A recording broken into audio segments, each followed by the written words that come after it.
রাষ্ট্রপতি হিসেবে শপথ নেয়ার পর প্রথম আনুষ্ঠানিক সফরেই জাতীয় স্মৃতিসৌধে মির্জা ফখরুল ইসলাম আলমগীর। বীর শহীদদের প্রতি শ্রদ্ধা জানিয়ে শুরু হলো নতুন রাষ্ট্রপতির দায়িত্ব পালনের পথচলা।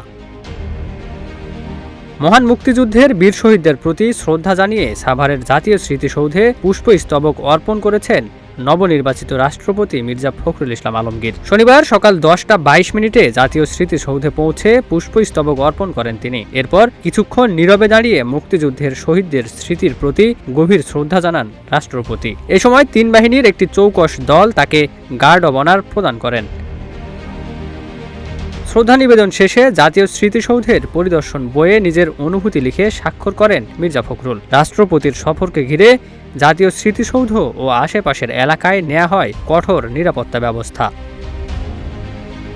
এর আগে শুক্রবার সন্ধ্যায় বঙ্গভবনের দরবার হলে দেশের 23তম রাষ্ট্রপতি হিসেবে শপথ নেন মির্জা ফখরুল ইসলাম আলমগীর। শপথের পরই বীর শহীদদের প্রতি শ্রদ্ধা জানিয়ে আনুষ্ঠানিকভাবে শুরু হলো রাষ্ট্রপতি হিসেবে তার নতুন দায়িত্বের পথচলা।